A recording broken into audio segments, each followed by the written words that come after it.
This is the project we're going to do today.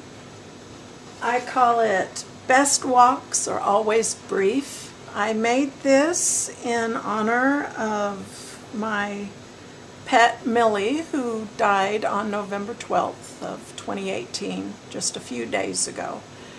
And so I wanted to make this piece in her honor, which designates our last walk together. And here's a listing of all the different stamps that were used. If need be, you can pause the video to make a note of these. And so I'll slowly scroll this up so that you can see the different stamps used in this piece. And then these are the different inks and whatnot used. And again, you can pause the video if you'd like to get a better view of this.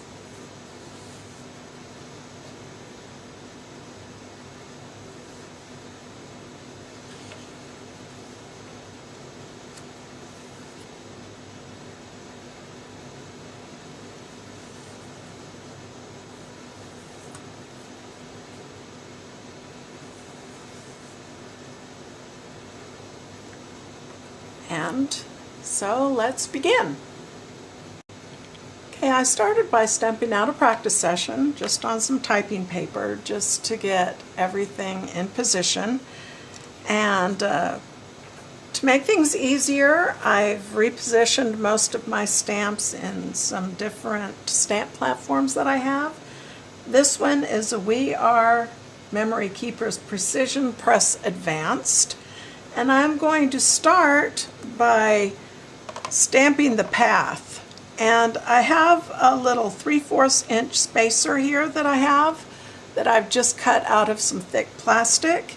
And then I have my chrome coat paper pressed up right next to it. And I'm going to use some Memento Tuxedo Black ink.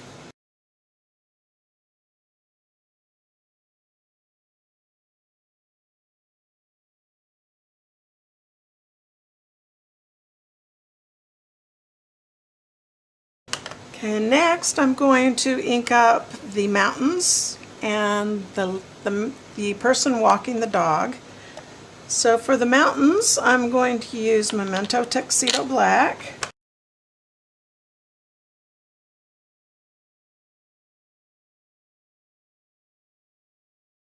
Now for the dog, I'm going to very carefully use some Memento Potter's Clay. That's the color my Millie was. And so I am just going to ink her up with the Potter's Clay.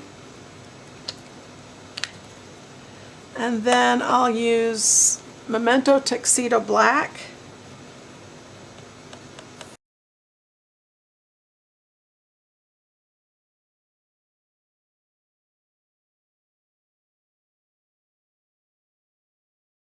Okay, next we're going to stamp in these two big trees here.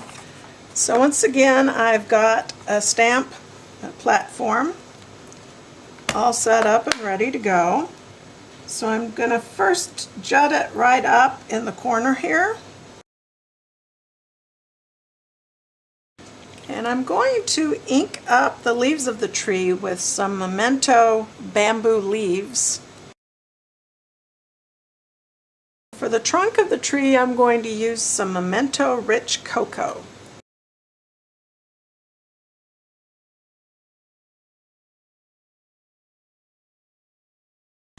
Then to add a little bit of definition, I'm going to add some Memento Tuxedo Black.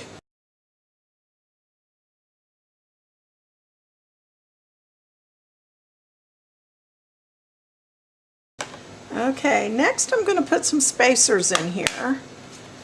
And I am going to put a 3-inch plastic spacer along the left, hold it in place with a magnet, and then a half or a quarter inch. This is a 1/4 inch spacer, which I'm going to put down at the very bottom. And then we're going to place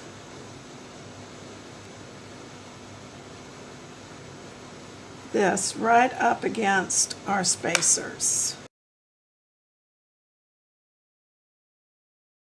Zoom out a little bit so that you can still see what we're doing.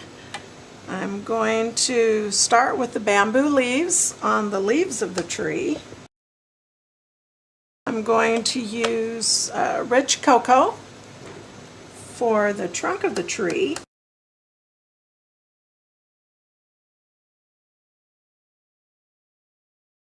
Okay, and now I'm going to use some Memento Tuxedo Black.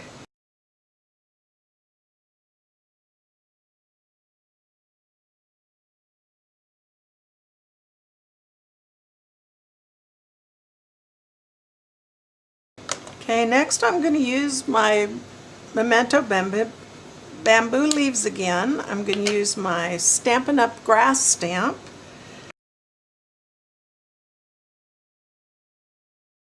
Okay, and now I'm going to use my Art Impressions little pine trees. Still going to use bamboo leaves.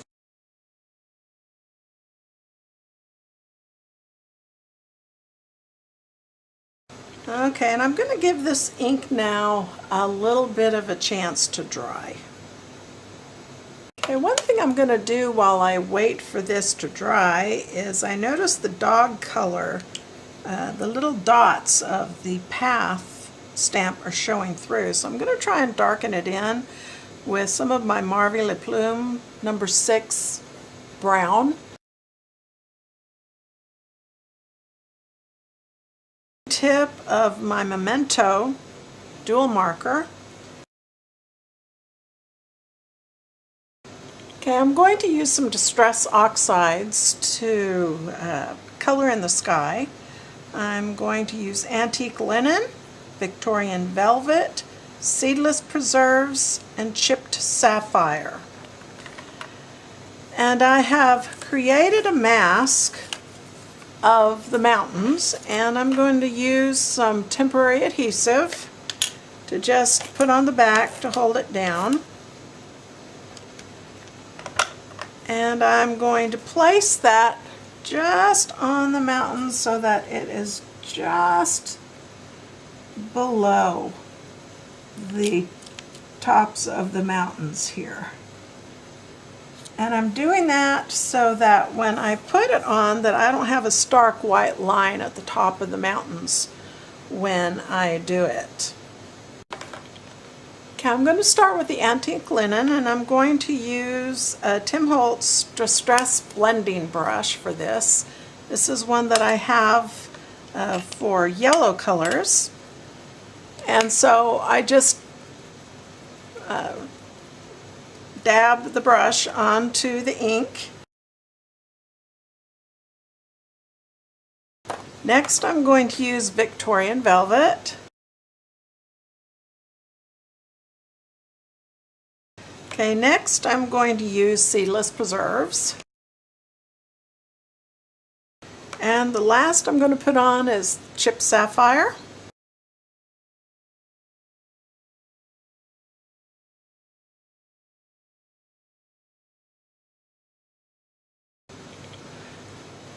So now I'm going to start blending back in from the top down. So the next one I'm going to try is the Seedless Preserves. Then I'll go back to the Victorian Velvet and end up with the Antique Linen.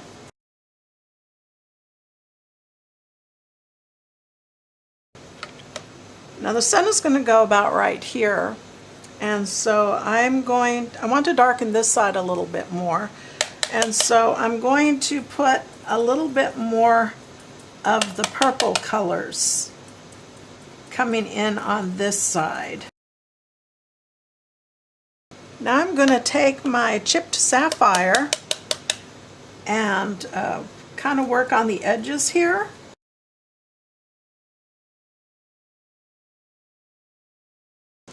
And then I want to blend in a little more of the darker purple here also.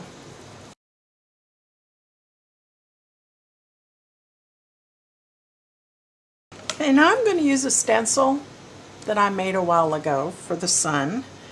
And I've got a little bit of temporary adhesive on the back of it to make it just a little bit sticky.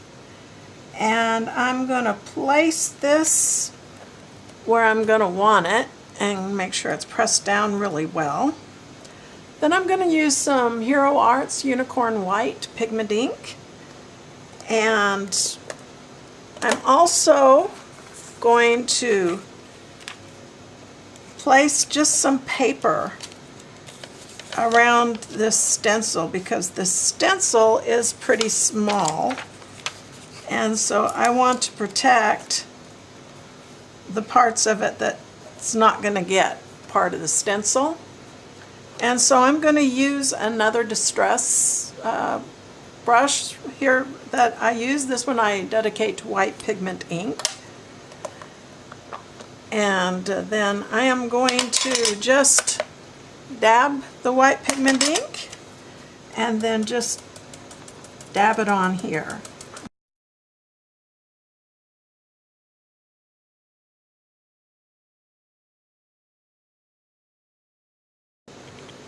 Okay, I'm going to leave this stencil on here for a bit, and I'm going to let this first coating of pigment ink dry, and then I'm going to put a second coating on top of it.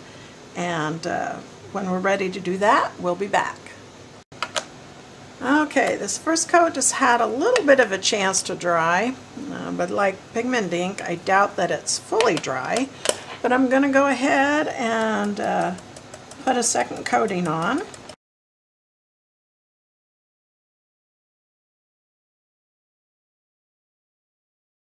Okay, I want to start coloring the mountains, and I'm going to use Copic markers E11, E15, and E18. And I'm going to start with the darkest one, the E18.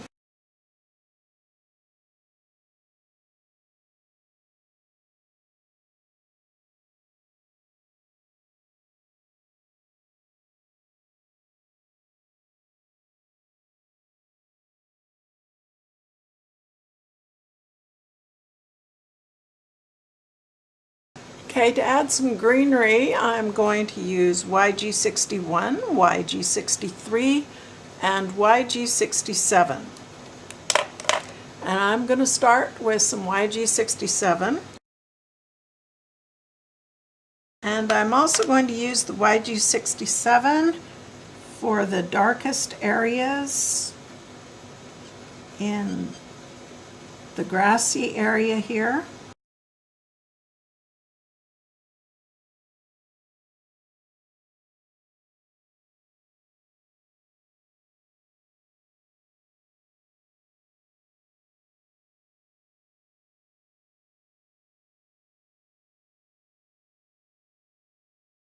Okay, and now I'm going to try and use some colorless blender to try and lighten up this area right here that is more lit by the sun. Okay, now I'm going to use some Stampin' Up! Old Olive. And I am going to use my Art Impressions small grass stamp.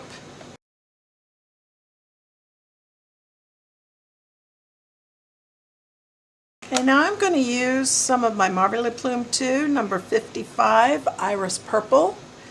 And I'm going to use my Art Impressions small flower bunch set. But I am just going to color in the flower portions and not the stems.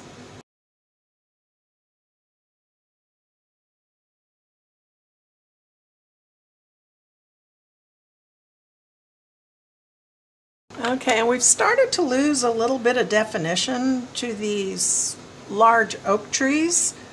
So I am going to bring back my stamp positioner that we're using for those, and zoom out a little bit. And since we've already got the spacers in here,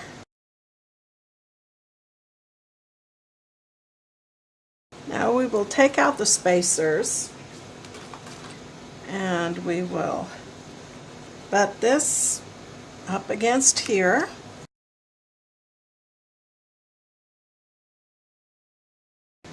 Okay, now these pine trees that are back, since I did not have them in a positioner, I'm going to try and use some Marbre Le Plume number 72 Pine Green.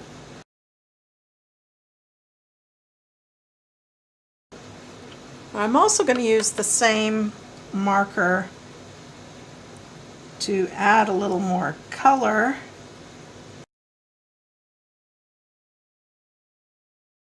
Okay, and I've kind of lost the head of the walker here, so I'm gonna, this is my memento marker.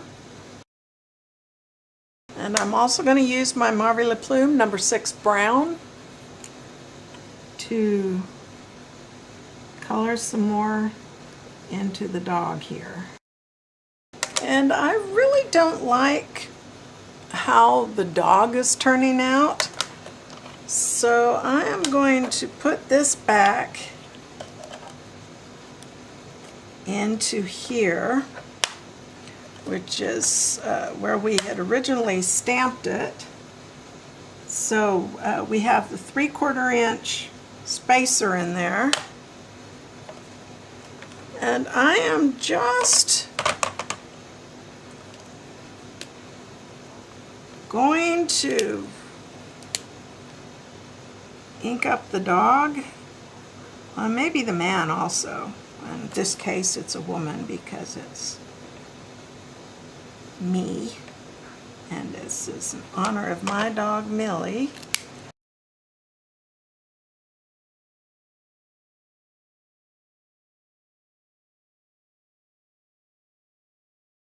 Okay, I want to try and stamp this tree now.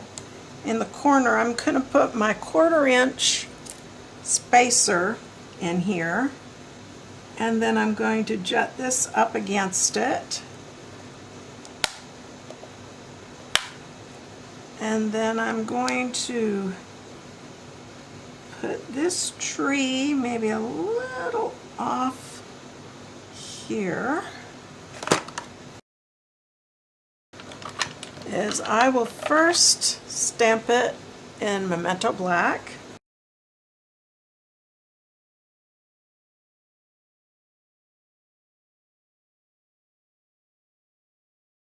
Okay, now I'm going to put my piece in the upper right hand corner here, and then I'm going to reposition my little tree here so that I don't get near as much on it. I just want a little bit of the tip of it to come through.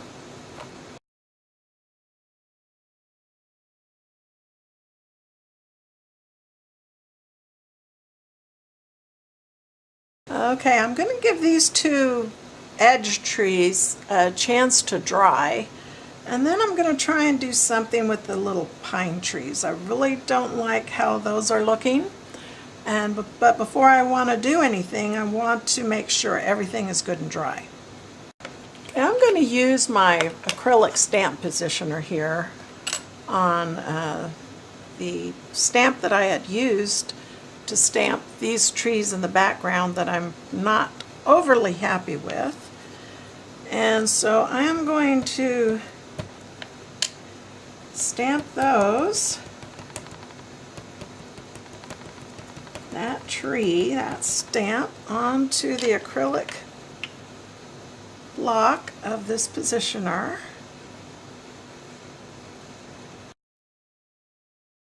Okay, and I am going to position this over like this first tree here.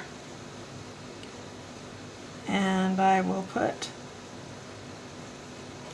this down. I will re-ink up the stamp. I'm going to use black ink. And I'll just ink up the top part of it and re-stamp it.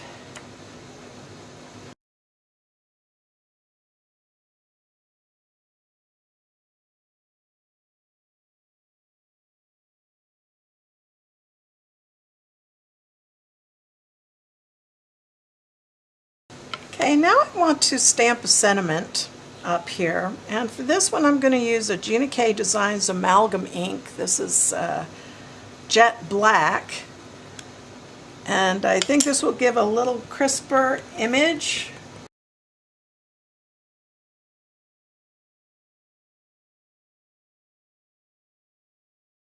Okay, to try and fix my too light of sentiment stamp, I'm going to use Copic Multiliner Black in 0.1.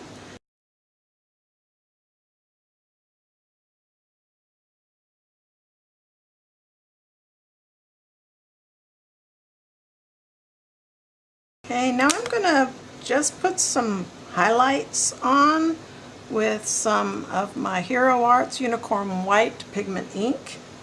I'm going to use one of my Fantastics that I have modified so that the tip is kind of wedgy.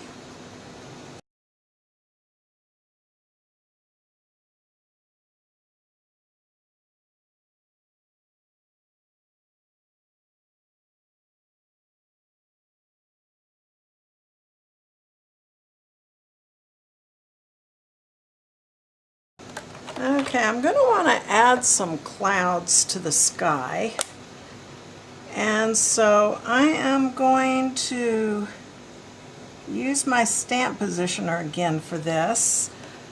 I want to use some pigment ink, and I don't know how good the pigment ink is, and so I'm going to use my stamp positioner so I can stamp it over and over again, or use a different color if need be. The color I am going to try here is a pigment ink pad. This is Stampability's Heather Gray.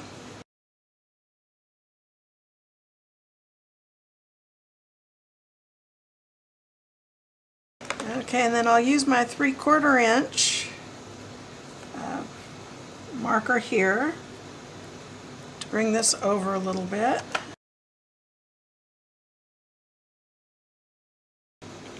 Okay, I am fairly pleased with how this has turned out. Unfortunately, the sentiment that I stamped on there did not stamp on very well, and my manually going over it, I'm not the best in penmanship. But I'm going to give this a little bit of a chance to dry, and then I will spray it with an acrylic coating for protection, and then we'll come back and show you the final product.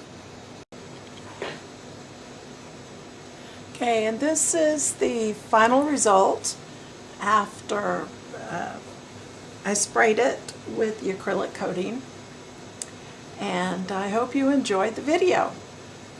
Bye.